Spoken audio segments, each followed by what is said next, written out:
നമ്മളെ DGP councillor അധികാരമേറ്റ ഉടനെ ഒരു പുതിയ ഉത്തരവ് പുറപ്പെടുവിച്ചിട്ടുണ്ട്. വട്ടിയൂർക്കാവ് MLA ആയിട്ടുള്ള VK പ്രശാന്ത് ഓഫീസ് ഉടനടി ഒഴിഞ്ഞു പോയിക്കൊള്ളണം.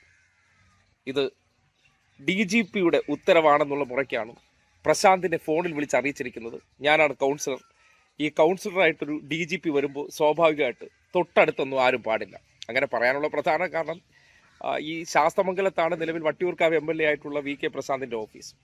അതിന് തൊട്ടടുത്തായിട്ടാണ് ഇത്രയും കാലം അവിടെ കൗൺസിലറായിട്ടിരുന്നവർ MLAയുടെ ഓഫീസിൻ്റെ തൊട്ടടുത്ത് കൗൺസിലറോട് ഒരു മുറി. കൗൺസിലർ എന്ന് പറഞ്ഞാൽ അറിയാലോ, ഒരു പ്രത്യേക ഒരു വാർഡിൻ്റെ പ്രതിനിധിയും MLA എന്ന് പറഞ്ഞാൽ ആ ഏകദേശം 28 വാർഡിൻ്റെ തലപ്പത്ത് വരുന്ന ഒരു ജനപ്രതിനിധിയാണ്. പ്രിവിലേജ് അടിസ്ഥാനപ്പെടുത്തി നോക്കുകയാണെങ്കിലും പ്രോട്ടോകോൾ അടിസ്ഥാനപ്പെടുത്തി നോക്കുകയാണെങ്കിലും MLA ആണ് അത്യാവശ്യം ഹെവി, അതായത് ജനപ്രാതിനിധ്യ നിയമപ്രകാരം ഉന്നത പദവി എന്ന് പറയുന്നത്. പക്ഷേ DGP ആയിട്ട് റിട്ടയർ ആയിട്ട് വരുമ്പോൾ സ്വാഭാവികമായിട്ട് ആരാണ്, ഇനി ആരാണെങ്കിലും ഞാനാണ് അവിടുത്തെ ഏറ്റവും വലിയ ഒരു ആൾ. അപ്പോൾ ഞാൻ വന്നു കഴിഞ്ഞാൽ എനിക്ക് എൻ്റെ തൊട്ടടുത്തൊക്കെ ഇരിക്കുന്ന ഓഫീസ് പോലെക്കാളും വലിയ ഓഫീസായിരിക്കില്ല. കാര്യം ഞാൻ DGP ആയിട്ടൊക്കെ ഇരുന്ന സമയത്ത് അങ്ങനെയായിരുന്നു. അതിൻ്റെ അടിസ്ഥാനത്തിലാണ് ഈ ശാസ്തമംഗലത്തെ ഓഫീസ് എന്ന് പറഞ്ഞാൽ നഗരസഭയുടെ ഒരു സോണൽ ഓഫീസായിരുന്നു. നേരത്തെ VK പ്രശാന്ത് മേയറായിരുന്ന സന്ദർഭത്തിലാണ് അതിനെ പുതുക്കിപ്പെടുന്നതും. അതിനോടൊപ്പം തന്നെ അദ്ദേഹം വട്ടിയൂർക്കാവിൽ മത്സരിച്ച് ജയിച്ചപ്പോൾ അവിടെ വാടകയ്ക്ക് ഒരു മുറി എടുത്തു.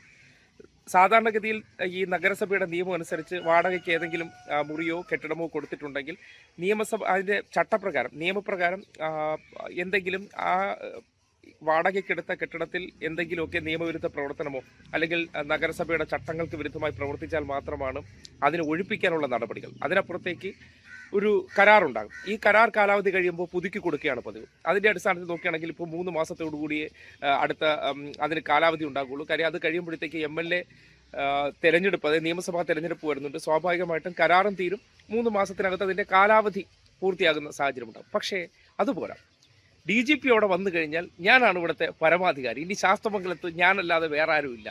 ഇനി വേണമെങ്കിൽ പോലീസ് സ്റ്റേഷൻ അവിടെ ഒഴിപ്പിച്ചതിന് ശേഷം, പേരൂർക്കട പോലീസ് സ്റ്റേഷൻ ഒഴിപ്പിച്ചതിന് ശേഷം CIയുടെ ഓഫീസിനകത്ത് കയറിയിരിക്കാനും നമ്മുടെ DGP അമ്മായിക്ക് യാതൊരു മടി ഉണ്ടാകില്ല. അങ്ങനത്തെ ചില ഒരു തിട്ടൂരങ്ങളും റൂളുമാണ് പുറപ്പെടുവിക്കുന്നത്.